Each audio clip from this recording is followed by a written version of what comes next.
Se você tem uma história guardada, uma ideia de livro, ou tem vontade de ver seus personagens ganhando vida nas páginas de um livro, esse vídeo é para você. Quando eu comecei a ilustrar, eu achava que fazer o livro era uma coisa meio misteriosa. Eu não tinha noção de como fazer as minhas ilustrações chegarem nas páginas de um livro. Eu sabia que as editoras faziam isso, mas eu não sabia como. E, quando eu comecei, na verdade, as ilustrações eram enviadas pelo correio para a editora e eles que faziam digitalização e preparavam todo o livro. Mas com os anos, esses processos foram ficando mais fáceis, mais acessíveis e hoje muitas pessoas produzem os seus próprios livros. Eu quero deixar aqui bem claro que produzir um livro não é a tarefa de um ilustrador. Porém, há ilustradores, escritores, há designers que produzem os seus próprios livros. E também há muitas editoras que hoje até são grandes que começaram com um livro que o próprio dono publicou para satisfazer um desejo dele mesmo, para ele deixar o seu legado. E depois, esse primeiro livro gerou outros que viraram uma editora. Então, eu vou mostrar para vocês hoje, vou falar sobre o processo de como produzir um livro. Depois de já ter publicado mais de 30 livros como ilustradora, feito esses trabalhos para outros clientes, e eu mesma ter ajudado em torno de 350 alunos a publicarem suas ilustrações, eu acredito que o livro não é uma questão de talento, nem uma questão de você ter sorte, é uma questão de planejamento. Então, eu vou mostrar aqui um passo a passo para você saber como você pode planejar o seu livro. No final, vou falar para você onde você pode encontrar um checklist com todas essas coisas que eu estou falando aqui. Primeiro passo: ter uma história para ilustrar. Muitas pessoas me escrevem no Instagram, no e-mail, no meu website, falando que eles gostariam de ter um livro ilustrado por mim. Mas quando eu peço a história, muitos deles ainda não têm a história terminada. E para você poder planejar um livro, você tem que ter isso finalizado, ou pelo menos bem delineado. Porque se você tem um livro que tem uma certa quantidade de texto e depois esse texto é modificado, isso vai alterar não só na quantidade de páginas, mas também nas ilustrações. Por exemplo, uma vez eu fiz uma ilustração de uma criança com sapatos. Depois, no livro, a autora revisou e modificou uma frase, dizendo que ela andava descalça. Eu tive que mudar a ilustração, porque eu não poderia deixar a ilustração dela calçada quando o texto dizia outra coisa. Então, se você faz alterações depois no texto, dificulta a integração ilustração-texto. O segundo passo é você planejar o formato do seu livro. Qual vai ser o formato? Horizontal, vertical, quadrado? O horizontal a gente chama também de paisagem e o vertical a gente chama de retrato. E o quadrado, obviamente, é quadrado. Mas você tem que decidir isso antes, porque se você fizer uma ilustração retrato e depois o livro for paisagem, vai ficar difícil para você fazer a diagramação. Por isso é importante definir isso antes. Claro que o formato também depende do texto e da quantidade de ilustrações que vai ter. Por isso, às vezes é bom você fazer um storyboard para você definir isso. Separar o texto, ver quanto tem mais ou menos, dar uma olhada nas livrarias, nas bibliotecas, ver o tipo de livro que você gostaria de fazer. Quando você trabalha com editora, quem faz isso é o editor, é ele que define o formato, o tamanho, a quantidade de ilustrações, quanto vai ter de páginas, se vai ter biografia, se vai ter dedicatória, é ele que vai fazer essas definições. Então, o ilustrador já recebe isso pronto. Mas se você estiver fazendo o seu livro sozinho, uma autopublicação, ou você vai contratar uma editora para publicar, é importante que você faça essas definições. E uma das coisas que mais conta nisso é o custo. Quanto maior o livro, quanto mais páginas, maior o custo. Então, é preciso fazer uma avaliação sobre isso também para determinar o formato que você vai fazer. Se você não tiver ideia, por exemplo, de qual vai ser o custo, é bom você fazer um orçamento numa gráfica. Você pode visitar gráficas, eles mostram o trabalho, mostram o tipo de livro e eles podem passar para você um orçamento personalizado. Depois que você tiver feito isso, você vai passar para a terceira fase, que são os RAFs, também chamados de esboços ou esboços, não sei, né? Ou rascunhos também, mas em geral a gente fala RAFs, que vem da palavra em inglês roughs, que quer dizer esboço em português, mas é um jargão que é utilizado em ilustração. Tem gente que chama de os RAFs, tem gente que chama de as RAFs. Bom, eu chamo de os RAFs, eu acho que fica mais legal. E é aí que começa a parte artística do livro. É nessa hora que você vai definir composição, personagem, narrativa visual, os pontos de vista, como você vai enquadrar as ilustrações, como vai colocar o texto. Lembre-se de deixar espaço para o texto nas ilustrações. Uma coisa muito comum quando a gente está começando é encher a página de coisas, encher de elementos, colocar um monte de personagens. Aí, quando vem o texto, o que eles têm que fazer? Cobrir um pedaço da ilustração, que acontece frequentemente quando a gente está começando. Essa é a hora de você fazer bastante rascunhos, explorar as formas, os gestos, a composição. Talvez você tenha que fazer mais de uma vez, mas faz parte do processo. Depois dos rascunhos, vem a parte da execução das ilustrações, que é o quarto passo.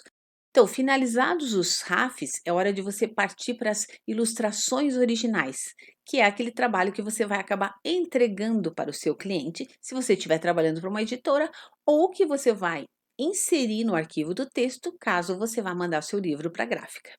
Cada técnica é diferente. Se você está fazendo uma técnica mais molhada, vai precisar de um papel mais adequado, mais encorpado, mais grosso, um papel próprio para aquarela, por exemplo. Se você estiver fazendo digital, você vai precisar de um aplicativo, de um programa de computador. Tudo isso é o que eu chamo de instrumentos da ilustração: papel, lápis, borracha, lápis de cor, tinta acrílica, aquarela, colagem, todas essas coisas, e até mesmo um tablet, um computador são os instrumentos. É até algo que eu falo no meu livro, que é a letra I de Ingrid, eu coloco como instrumentos. Quinto passo, a digitalização. Para você colocar as suas ilustrações no livro, ou então para você enviar para o seu cliente, você precisa digitalizar, transformar suas ilustrações, caso você use técnicas tradicionais, em arquivos digitais, ou em PDF ou em JPEG, depende do que o cliente pediu. Mas, em geral, você vai usar JPG ou JPEG de 300 dpi, dots per inch. Você pode digitalizar na tua casa, que nem eu tenho aqui, não, aqui, a minha impressora, que também é um scanner A3. Eu mesma faço a digitalização e também faço os ajustes de imagem. O que quer dizer isso? Quando você digitaliza, a tua ilustração pode ficar meio cinza, as cores ficam apagadas, você olha o azul e ficou esverdeado em vez de ficar azulado. Então você faz alguns ajustes na sua imagem. Isso, geralmente, quem faz é o próprio ilustrador, para que o seu trabalho fique o mais próximo possível daquilo que você fez. Por exemplo, eu faço ilustração tradicional com tinta acrílica. A tinta acrílica é feita de pigmentos. Esses pigmentos, muitos deles vêm até da natureza. Aí, na tela, quando você vê, o padrão de cores é RGB. Red, Green, Blue. A mistura dessas cores é que faz todas as outras cores na tela. Já na gráfica, o padrão de cores é CMYK. Ciano, o Y é yellow, amarelo, M, magenta, e o K significa preto. Então, a mistura dessas cores é que vai fazer as cores do livro. Por isso, quando você faz uma ilustração, nem sempre ela vai ser exatamente igual à original quando ela for impressa. Vai acontecer de alguma tonalidade ficar um pouco diferente, isso é natural. Óbvio que um amarelo não pode ser laranja, aí tá errado. Mas nem sempre vai ficar exatamente igual àquela cor e a gente tem que aprender a aceitar isso. Por isso, é muito importante, se você estiver fazendo o seu próprio livro, visitar a gráfica no momento da impressão, combinar com eles. Se você pedir, eles têm que aceitar, porque você tem que aprovar o trabalho e dar uma olhada para ver se as cores estão saindo. Aqui eu vou até colocar uma foto mostrando uma vez que eu fui para verificar com a minha ilustração original e a impressão para ver se estava ficando parecido. Mas, claro que antes de você ir para a gráfica, é preciso aprender a montar o livro, que seria o sexto passo, que é o design e diagramação, a produção e a publicação do livro. Quem faz isso geralmente é a editora, não é o ilustrador. Mas aqui eu estou falando de alguém que gostaria de fazer o seu próprio livro. Hoje em dia, as ferramentas estão bem mais acessíveis. Antes, só grandes editoras tinham acesso a isso. Hoje já não. Hoje tem gráficas em vários lugares, tem várias formas de você publicar, então tem autores que preferem fazer a sua própria publicação, porque assim eles têm mais controle, tanto sobre o quanto vão gastar, quanto sobre aquilo que eles vão receber. Alguns preferem ter esse controle, outros já preferem delegar isso para uma editora. Depende de cada um.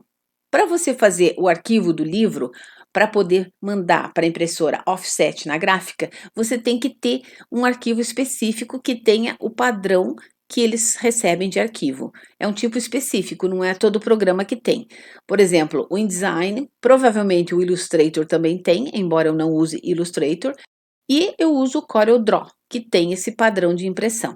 Uma coisa bem importante para o seu livro ser considerado profissional é você solicitar o ISBN e também a ficha catalográfica. O ISBN é o CPF do livro, é um número internacional. Então, se você tem o ISBN, você pode colocar em lojas para vender e ele vai ser reconhecido como um livro publicado no mundo inteiro. A ficha catalográfica são as informações do livro e é feita geralmente por uma bibliotecária. Você pode solicitar na Câmara Brasileira do Livro, eles fazem para você, você insere no arquivo e esse livro fica preparado para ser catalogado em bibliotecas públicas e de escolas. Então, vou fazer um resuminho. Tanto o design, a diagramação, o ISBN, a ficha catalográfica e a produção não são de responsabilidade do ilustrador, mas há ilustradores que fazem isso também. Alguns autores e ilustradores, depois que eles passam por um processo em algumas editoras, eles preferem fazer o seu próprio livro, e é por isso que eu estou falando todas essas informações aqui. Mas, voltando ao livro, depois que ele vai para a gráfica, eles costumam fazer um livro para você de modelo, que se chama prova, boneca ou até protótipo. Para que serve isso? Eles mandam um para você olhar, você vai verificar página por página, letra por letra, para ver se não tem nada errado. Porque a hora que você assinar aquele livro ali, ele vai para a gráfica e se tiver algum erro, a gráfica não é mais responsável, eles não têm obrigação de refazer aquilo. Então é nessa hora que você tem que ver se não tem nada errado. Já imaginou você fazer lá 1000 livros e o teu nome sair errado? Então, já aconteceu comigo. Eu ressaltei, o meu nome tem CK no final. CK no final. Já mandei para um cliente, ressaltei que tinha na hora de imprimir, tá? O que aconteceu lá? 5.000 cópias com o meu nome escrito errado. Então, era um trabalho de uma instituição local, que não era em rede nacional, mas eu gostaria que tivesse saído o meu nome correto. Como eu sei que isso é uma coisa que geralmente acontece, que as pessoas esquecem de colocar a letra C antes do K no Osternack, eu já falei antes, mas mesmo assim a pessoa responsável não observou esse detalhe. Uma pessoa que trabalha com livro, com publicação, ela tem que prestar atenção nisso. Depois que você faz a aprovação da boneca, prova ou protótipo, você pode marcar um horário com a gráfica para quando eles forem rodar o seu livro e visitar, acompanhar a impressão, olhar como é feito. É muito interessante. Eu recomendo que você faça isso. E depois de alguns dias, quando a gráfica terminar o seu livro, você pode planejar o seu lançamento. Para você poder fazer um lançamento, é importante você ter uma certa audiência. Alunos, amigos, colegas de trabalho, você pode fazer algo assim para você vender seu livro. Ou, se for pela editora, é ela que vai marcar alguma coisa. Tudo isso parece um pouco complicado, mas é uma questão de processo. Você sempre vai aprendendo as coisas aos poucos. Você faz uma coisa, aprende um pouco, repete, aprende mais um pouco. Um livro numa gaveta não está atingindo pessoas, não está transformando vidas, não está deixando um legado. Então, se você conseguir uma editora, excelente. Na minha opinião, é a melhor forma de publicar. Mas se você não consegue, você também pode fazer sozinho. Agora, o checklist para impressão. Você pode ir lá no meu site, no www.ingridosternack.com.br, procure lá em downloads, vai ter um checklist para você de tudo que você precisa fazer para publicar o seu próprio livro. Agradeço por você ter ficado aqui comigo até agora, espero que você tenha gostado. Curta esse vídeo, compartilhe com alguém que talvez venha se beneficiar desse conteúdo, me siga no meu canal e eu desejo uma ilustrada semana.